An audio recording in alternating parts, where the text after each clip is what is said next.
There are secrets that heaven never intended you to know. Stories buried beneath millennia of myth. Do you think the first rebellion was over an apple in a garden?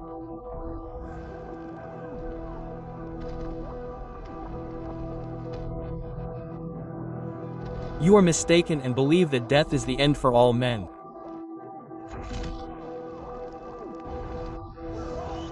But there was one whom death dared not touch.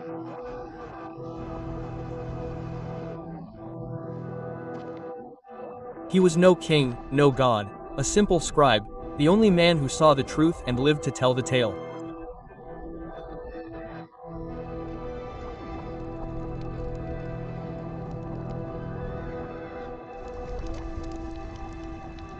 His name was ENOC.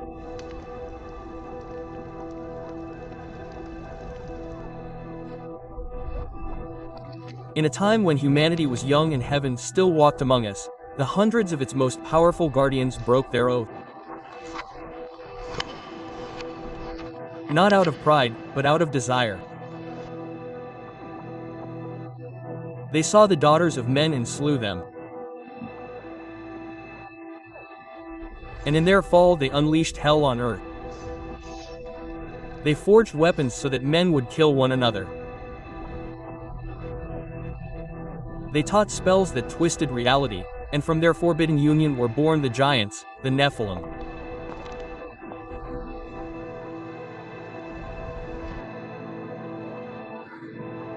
No, not again.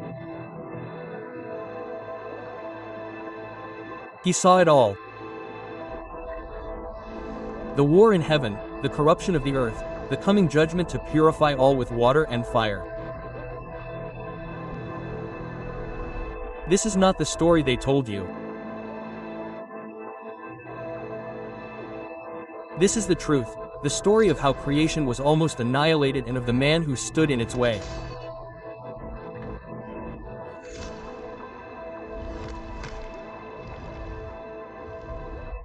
The top of the world, a place so close to heaven that earth is but a memory.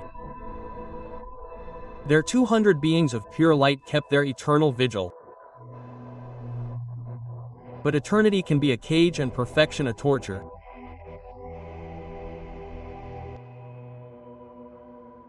Their fears hurt at home.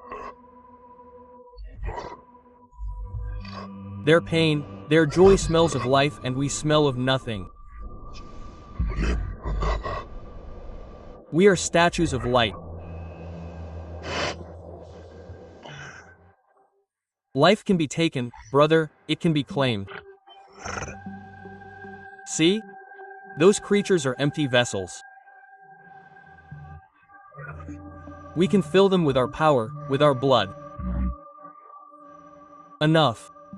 Your poison infects the air. The law is absolute. The all-seeing eye made us its guardians, not its predators. The law, the eye, gave us power and then chained us with it. We were ordered to guard a feast to which we were never invited. I say it is over.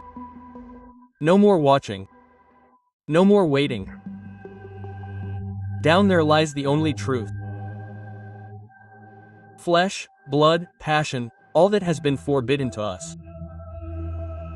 I offer you a choice. Remain slaves to the light or become gods of the earth. It is a death sentence. We will be wed, erased. Then let them come and find us. But I will not go alone. We will swear an oath, a pact of blood and fire. If one falls, we all fall. No one hides, no one runs. Are you with me? I am tired of silence. I am tired of obedience. So let us all burn together.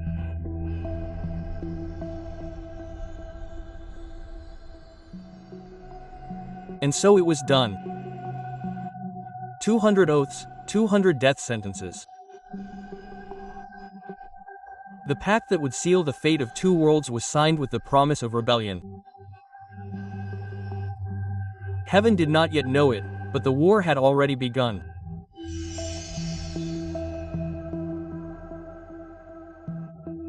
The pact was sealed, and the watchers wasted no time. They descended from the mountain, not as lights, but as shadows, mingling among the children of the earth.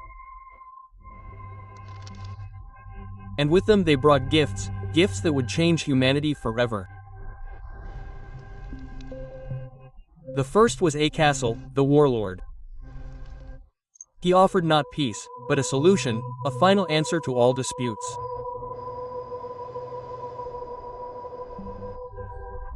A man's strength is in his hands, but his hands are weak. I offer you an extension of his will, a hand that does not bleed. What is this thing? It is cold, it has no life. It needs no life, it has a purpose. This is not a tool to build, it is a tool to finish. It is the difference between begging and taking. It is the power to end any argument. The world is not given to the meek chieftain. It is taken by those with the steel to do so. And what is the price? Nothing you would not be willing to pay.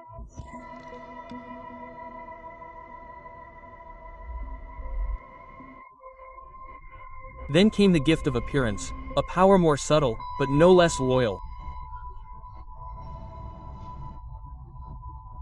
The idea that beauty was not something to possess, but something to be made. The Creator made you beautiful, but beauty fades, is forgotten. I make you unforgettable. I give you the power that His eyes will never leave you. I don't recognize myself. That's the point. You're not just you anymore. You're a work of art, a weapon. And all the other women will envy you for it, and all the men will desire you. Isn't that more valuable than anything else?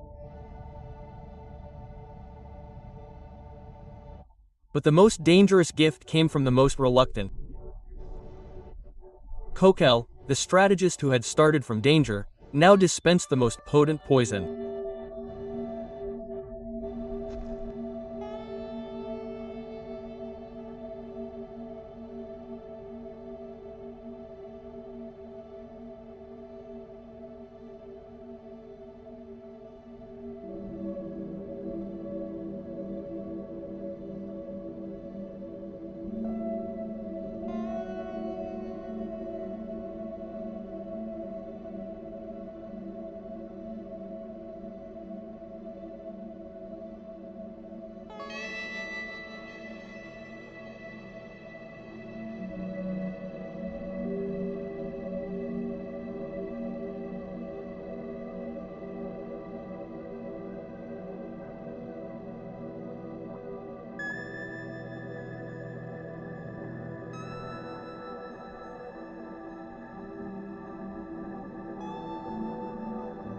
They didn't give them knowledge.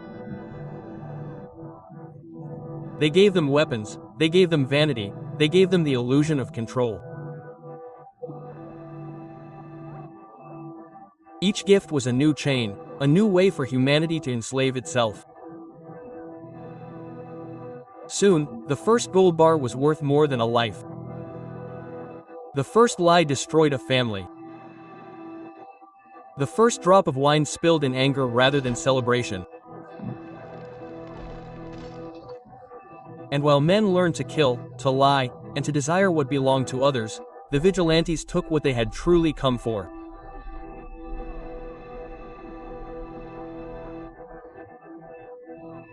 The Watchers had wrought chaos, and humanity had reaped it gladly, but the gifts were only the beginning. The true reward for the Forbidden Pact would be exacted not in gold or power, but in blood and flesh. A foreshadowing of life itself was about to be born. No, no. What is this thing? Take it from me, it is no child. And so were born the Nephilim, giant hybrids of light and clay, the power of their fathers, and the insatiable hunger of a new and terrible creation. They were not children, they were plagues.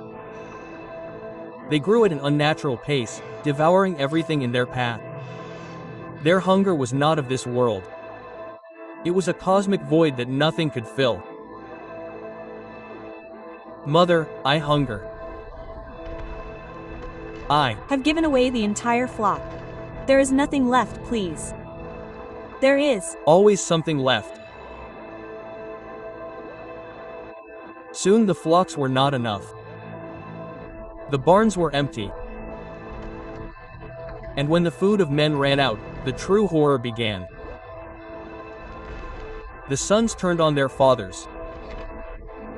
The humans who once fought each other with the swords of Azazel now fled together from the children of their benefactors. Look at your children, in Jasa. Look at what you have created. They are not gods, they are the end of everything. They are not devouring my people. Your son devoured my brother before my eyes. They are powerful, they are strong, as I promised, powerful. They are destroying the world you came to make better. This is what you wanted. A graveyard ruled by your monsters. Respond. I wanted to feel, I wanted to create. This is just the beginning. It is chaotic, but it is ours. A new dynasty. Ours. You call this ours. It is our tomb, Samasa. We have unleashed the end. They are not creating, they are only consuming. They are a mistake. A mistake that will erase us all. You will destroy us all. Nothing will be left. Not of us or of you. Yes, I believe they will. The world has become a feast and humanity the main course. The land that once sang praises now only scream. A cry so loud and desperate. It was meant to be heard even in the highest heavens. A cry that shook the foundations of creation and demanded an answer. While the world drowned in blood, one man felt it all. He was no king, no warrior, a simple scribe, and his storm was only just beginning. He had become a lightning rod for the agony of creation, a nerve exposed to the pain of a dying world. Enough, please, enough.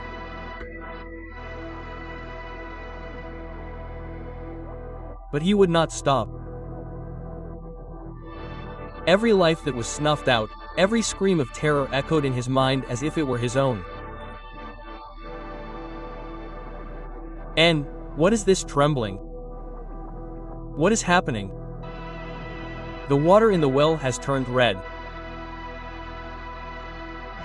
It is not a tremor, Etna, it is a scream. It is the earth. It is weeping. I can hear it, Etna. I can feel its pain in my bones. Every life that is snuffed out, every drop of blood spilled, I feel it here. What are you talking about? It's the giants. That's what we see. They're the ones destroying everything. We must flee. There. Just the symptom. They're the fever. The disease goes deeper. It's the poison that runs through the veins of this world, the one given to them by the fallen. Heaven has been silent for too long, but it's about to respond. They'll respond. They'll help us. They'll send their warriors to fight the giants. You. Don't understand. When heaven responds to something like this, they don't call it help. They call it judgment. They don't come to save the good from the bad. They come to wipe the board clean. Us, them, everyone. The rain won't tell the difference between the righteous and the wicked. It'll just wash away the stain. Enoch knew it. The cry of the earth had been heard. The answer wouldn't come in the form of a whisper. It would come in the form of a flood. The game board was set.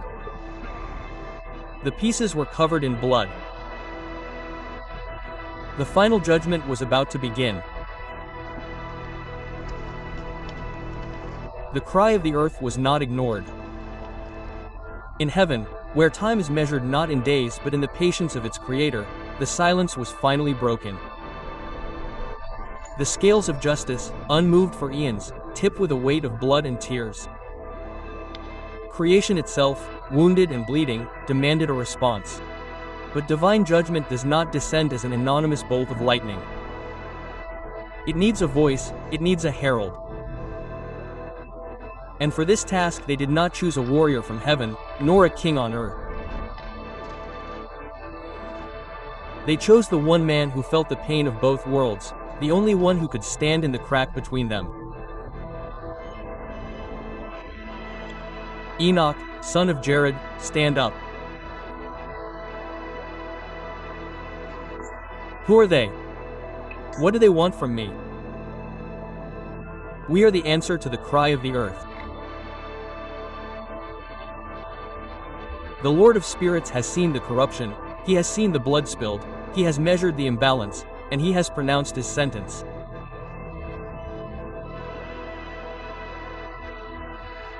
Creation is a deadly equation, a perfect balance of light and shadow. They introduced a variable that does not belong, a cancer into the divine formula. If not removed, the entire equation will collapse into nothingness. Sentence. Will you stop them? Will you end this slaughter? Please do so. They are devouring everything. You speak of slaughter. I see a festering wound infecting the body of creation. Life itself has been desecrated. Its children, the giants, are not life. They are a parody, a plague consuming its host. You cannot heal a disease by killing only the deadly symptoms. The infection has spread to the marrow. The only cure for such advanced gangrene is amputation. And that purge has been commanded. The word has been spoken and recorded. The future is fractured. Enoch. I see millennia of darkness being born from this moment. Wars, empires of tyrants. All fueled by the secrets they revealed. This is no simple correction, it is a war for the souls of all generations to come. And the first battle will be to announce the sentence, a sentence that you and you alone must deliver. You have been chosen as our herald, our scribe. Your voice will be our thunder. Why? I am a mere man. I am nothing. My hand trembles at the sight of them. I cannot face those who were once their brothers. They are power and I am dust. I have a wife, children. My son Methuselah has just learned to walk. What do I tell them? That heaven has conscripted me for a war one do not understand. I am a scribe, not a soldier. My hands know only ink. My blood. Choose another, a warrior, a king, anyone. You are nothing and therefore you are everything. You are not stained by their rebellion. You do not know their pride. You can walk among them and not be one of them. Your family is a drop in an ocean that is about to boil. It will be protected. But your duty is no longer to your tent, but to existence itself.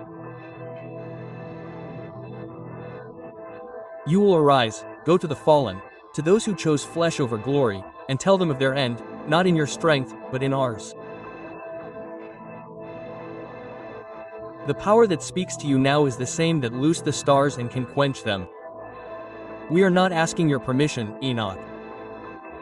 We are giving you a command and you will obey. Now obey.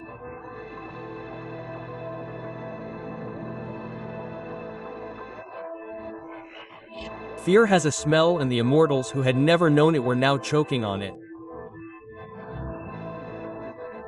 The news that heaven had answered spread like a plague among the watchers.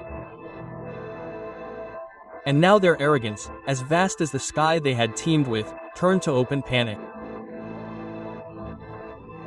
Eternity, once their throne, now felt like an infinite cell from which they could not escape.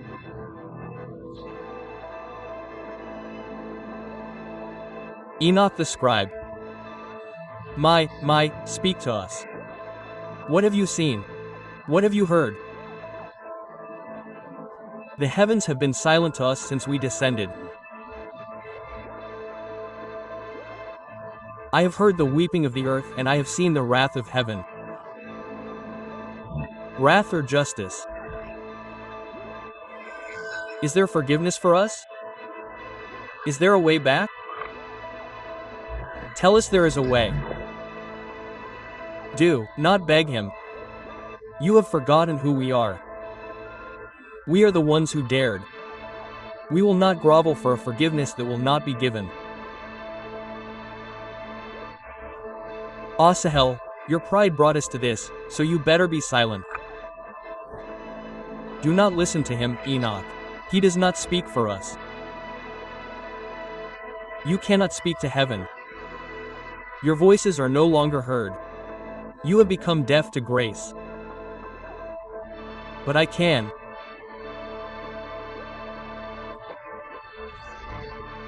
So I beg you, Enoch, write for us. Write a petition. Tell the Great One that we were wrong, that the flesh weakened us, that we were foolish. Tell him we did not understand the consequence. Ask for our lives, right? Ask for our souls. I will write your forgiveness. I will carry your words, but I promise you nothing.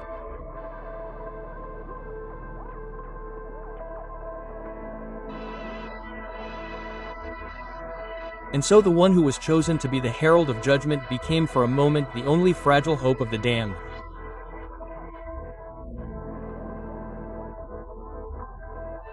A hope that would take him to the darkest corners of creation to understand the true nature of sin. A burden no mortal should ever have to bear.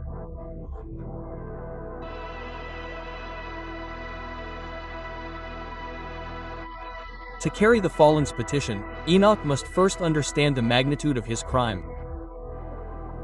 It wasn't enough to hear it, he had to see it. He had to feel the weight of his betrayal in the very fabric of creation. And for that, Uriel, the guide of mysteries, the archangel who knows the secret ways of the universe, showed him that which no mortal eye had ever seen.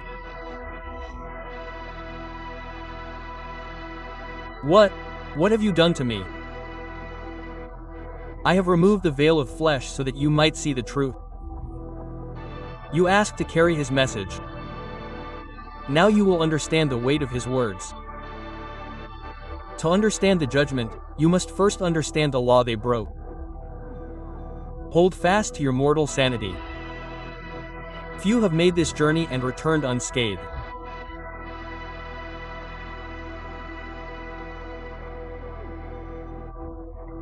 The first destination was a wound in the universe, a prison made not of stone, but of darkness and eternal fire. A single cosmic error left to infect us.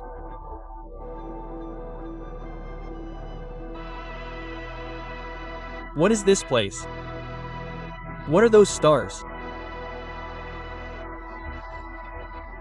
They are the first to break the order, the leaders of the heavenly hosts who failed to come forth at their appointed time. It was no mere delay. Enoch was an act of hubris. They believed the universe should turn at their whim, not at the whim of the Creator. They broke the harmony, the great mechanism, and through their arrogance they were bound here until their guilt was consummated. This is the price of the first rebellion, and their torment is a warning.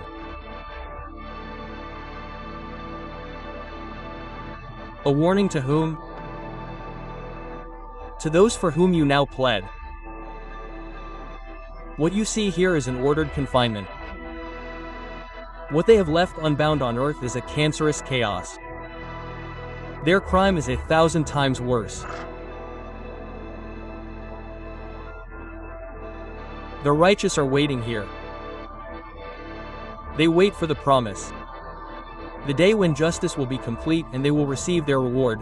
Their faith sustains them.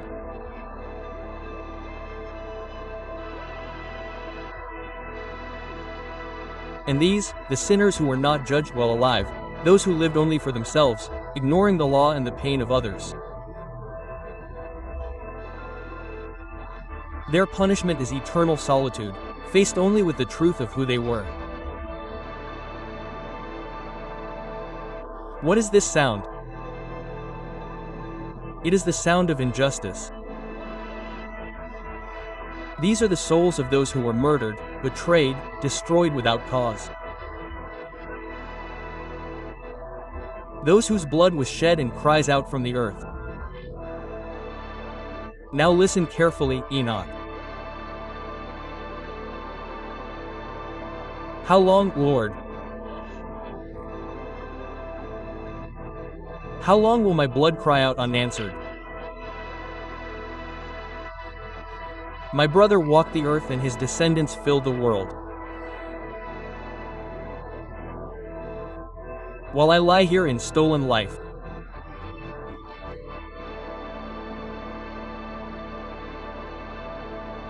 That is the voice of Abel, the first murdered. And since his blood stained the earth, thousands, millions more have joined his chorus. The watchers and their children, the giants, have filled this place with new voices every day. Every man they devour, every woman they destroy, every child they crush, their soul comes here. Crying out for a justice that has not come.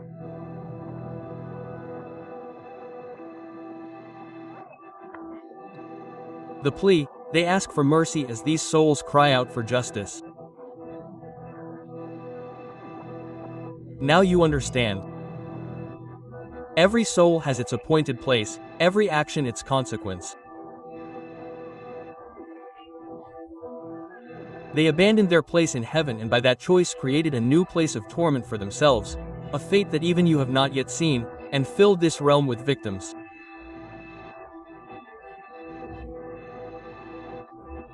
Do you think the judge of the universe will hear the plea of murderers or the cry of the slain?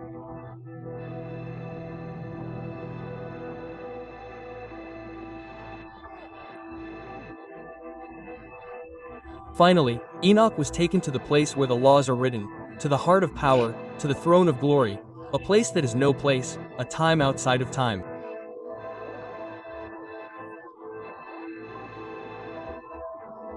Here the galaxies are mere thoughts and eternity but an instant.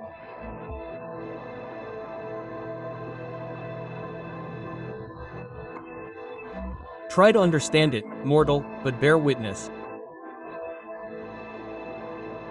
Speak, write. State your cause. Oh, great one, they ask for mercy.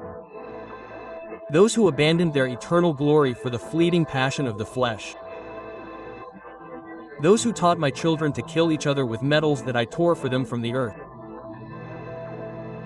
Those who unleashed a hunger that devours my creation. They are your creations. They fell, they erred, but now they repent of their folly. Their regret is born of fear, not justice.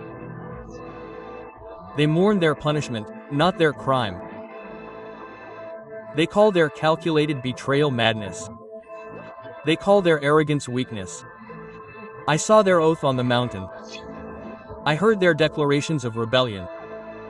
There was no madness in their eyes, only desire. There was no weakness, only the hubris of believing themselves to be their equals. They have polluted creation, shattered order, and revealed secrets that were not theirs. There is no turning back. The damage is too great, the wound too deep. I have seen the torment of souls crying out for justice. I have felt it. But I have also seen those who fell. They were your guardians, your children of light. There is nothing left of that light in them, not even a spark that can be salvaged. The light I gave them they used to forge swords. The beauty I bestowed on them they used to seduce and corrupt. The wisdom they possessed they twisted to teach lies. Every gift given them was turned into a weapon against my children. Do not write, there is nothing left to save. Their choice was made freely and now they must face the consequences of that freedom. There is no mercy. Mercy was given to the earth that cried out for justice. Mercy will be for the children of men who will survive the purging. For them there is no mercy, only judgment. The petition is denied. Their judgment is written and you will be the one to deliver it to them. Go back and tell them, their rebellion is over.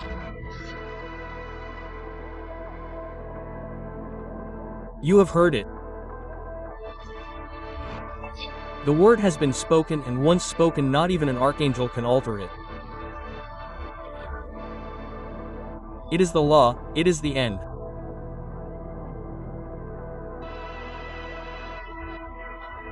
The hope of the fallen, a fragile flame in a dark universe, was extinguished forever.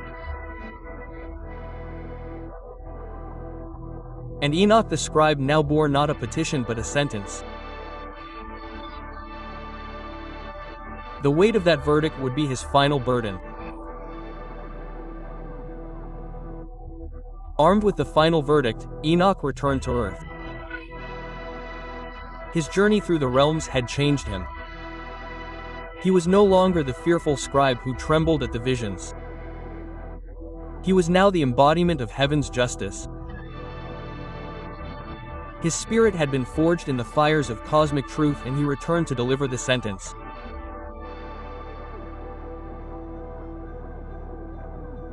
And well, scribe, you spoke to the Great One. There is forgiveness, there is opportunity. There will be no peace for you. There will be no pardon. Your plea was heard and it was denied. No, it cannot be. You told him what we did. But you told him we repented, you pleaded with him. I presented your case to him and he saw the truth. He saw fear in your repentance, not justice. They will be bound in the dark valleys of the earth. They will remain there for 70 generations as a living warning. They will see the destruction of their children, the giants, at their own hands in a cannibalistic madness, and they will be powerless to stop it. They will feel each death as if it were their own. And after the last day, in the great judgment, they will be cast into the fiery abyss forever.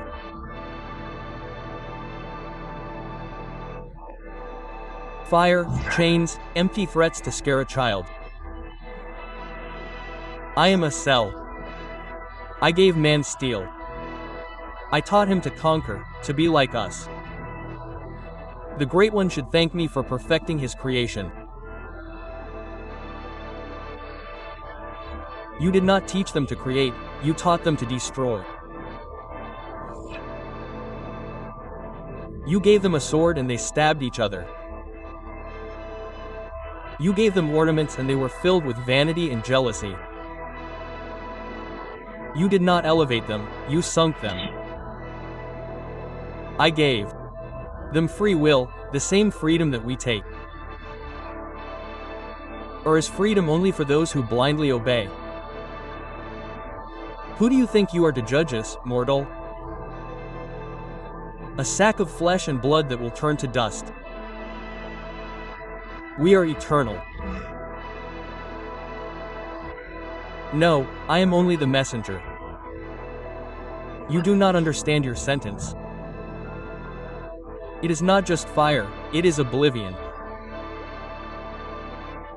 They will suffer and no one will remember their suffering. They love to be seen and they will be erased from all memory. They will suffer in darkness and silence, and their agony will have no echo. Their eternity will be an endless void. The judgment has been passed and there is no appeal.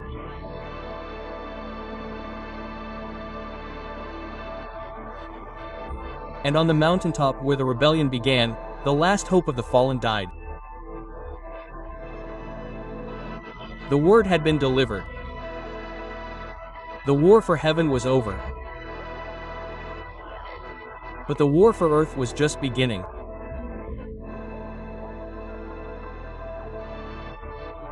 The sentence on the watchers had been passed, but their poison had already infected the world. The earth was torn, bleeding from 1,000 wounds. And Enoch, the witness, was forced to see the one terrible cure for a disease so deep.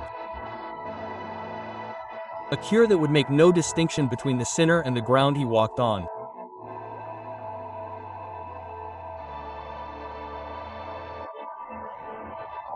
Creation was devouring itself, but amidst the madness, a single voice, a being knows in obedience, a single righteous soul in a world of monsters.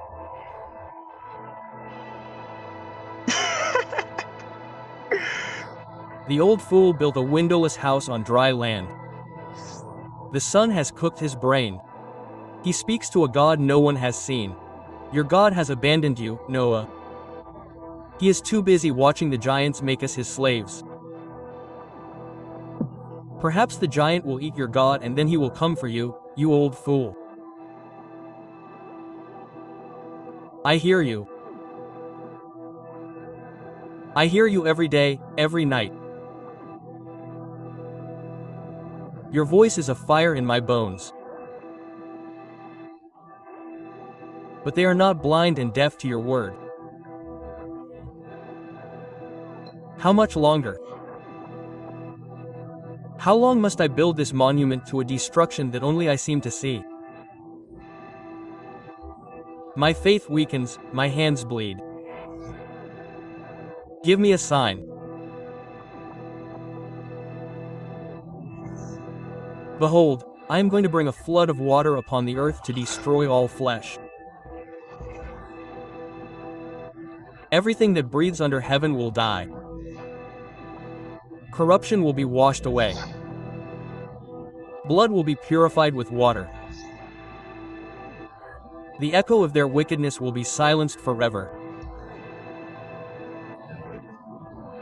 But I will establish my covenant with you, Noah, for you have been found righteous in this generation.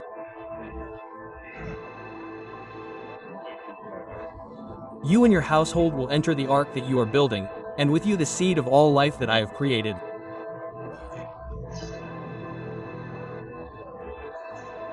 Through you life will begin anew, cleansed from the stain of the fallen.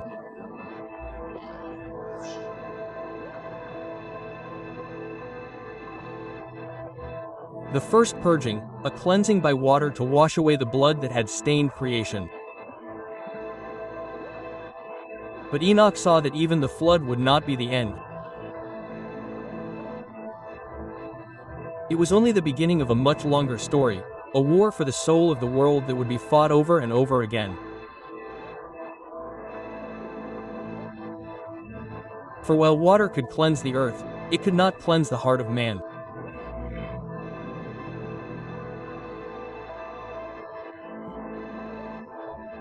And so Enoch was shown the greatest secret of all, not the end of an age, but the judge of all ages. After seeing the purging by water, he would now see righteousness by spiritual fire. The final answer to the question that creation never dared to ask. Who has the final say? Who is it? Who is this standing beside the Ancient of Days? His face is not like the angels. His light does not burn. It feels like the dawn after an endless night.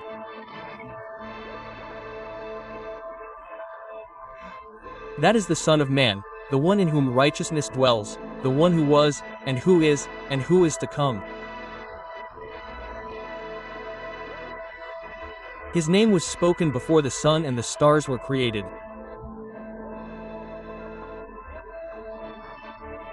He has been hidden in the presence of the Great One, waiting. I saw the flood, I saw the destruction of the giants. I thought that was the final judgment. The flood cleansed the earth, but it cannot cleanse the heart of man. The seed of darkness planted by the watchman is resilient. It will grow again. New kings will arise, new tyrants.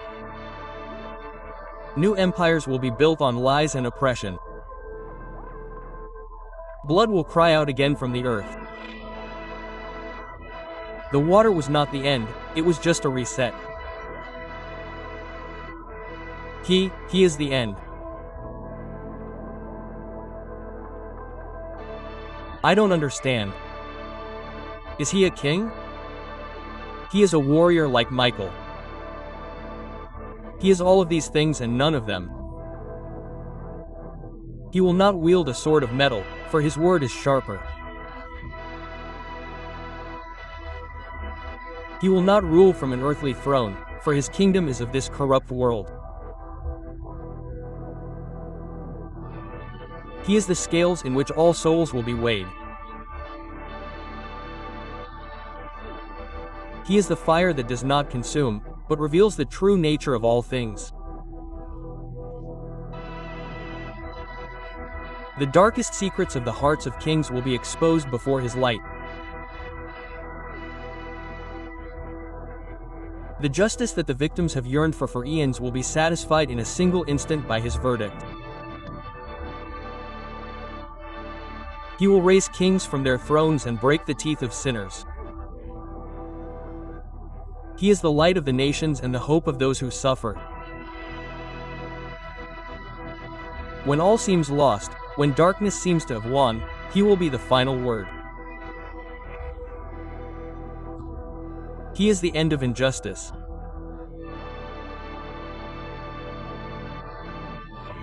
And when will he come?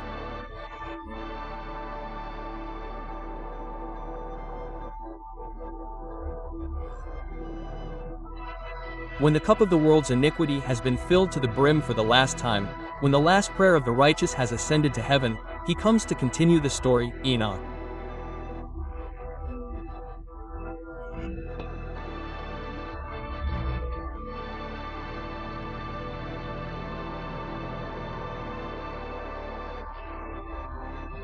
And in an instant, in a blink of eternity, Enoch saw that day, the end of all days, the moment of the great harvest. It was not the end of the world, but the end of a world, the end of tyranny, of pain, and of death. The whole of creation held its breath for the promised justice. The valleys of the earth opened, and from the depths the watchers were dragged. Millennia of wrath and confinement had turned them into twisted monsters of shadow and despair. And beside them, from tombs and ruined palaces, kings, tyrants, and the mighty, who trusted in their gold and their armies, were torn from their rest. In the center of the cosmos, a great white throne materialized, and upon it sat the Son of Man, whose vision Enoch had witnessed. His face was calm, but his presence radiated an authority that silenced the universe.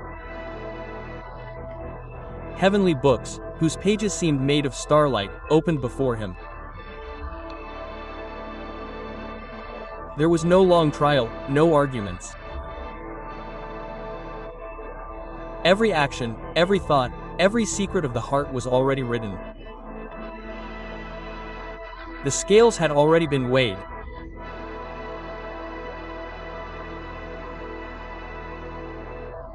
And this is your great champion, the one who judges us.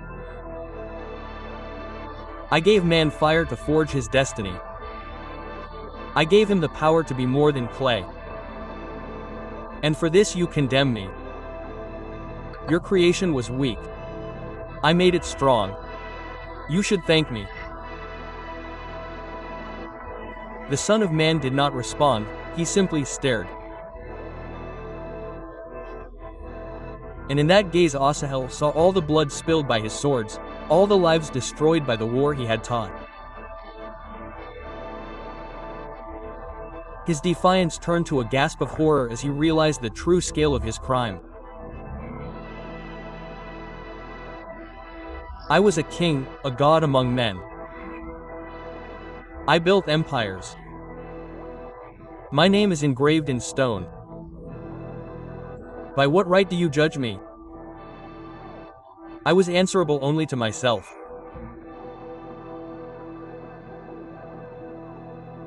The Son of Man raised his hand. With that simple gesture, the verdict was rendered. The watchers, the unjust kings, and all who followed their ways were lifted up and thrown into a vast lake of fire that opened up out of nowhere. There was no screaming, only the final, absolute sound of justice being served. And then the darkness was lifted. The graves of the righteous, the humble, the persecuted were opened. They rose not as bodies of flesh, but clothed in robes of pure light. Their faces once scarred with suffering now shone with unspeakable joy.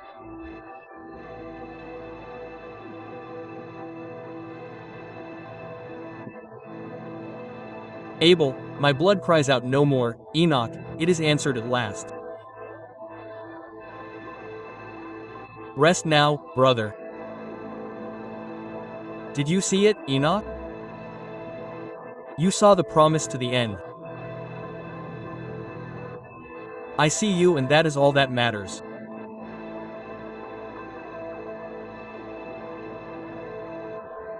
And I saw that death was destroyed and the righteous inherited eternal light.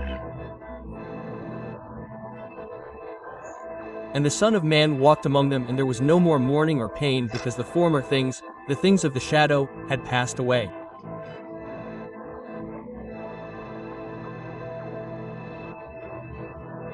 Enoch had seen it all, the beginning and the end, the rebellion and the judgment. His purpose as a scribe was fulfilled.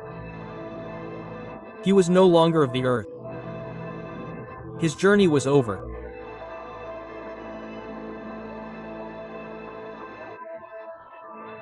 All that I have seen, all that I have heard is here stored. Teach it, for in these words lies the warning and the promise. Father, where are you going? Are you leaving us? Enoch does not answer Methuselah. Instead, his gaze finds Etna, his wife, now a venerable old woman. He reaches out to her and takes her wrinkled hands in his. My journey began long before the visions, Edna. It began with you. You gave me a home in this world. Now I must go to the next. I always knew you were not of this world alone, Enoch.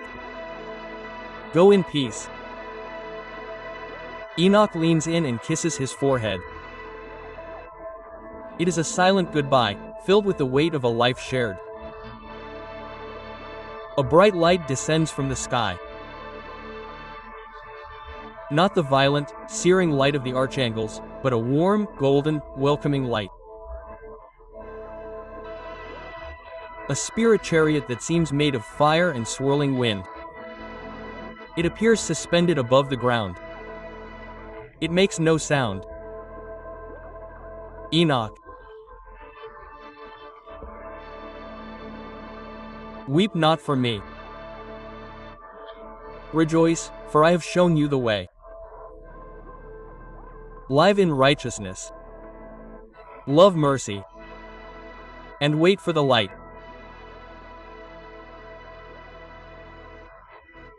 And Enoch walked with God and disappeared because God took him.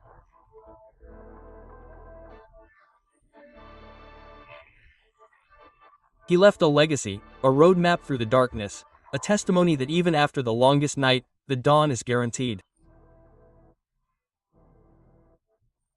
Oh,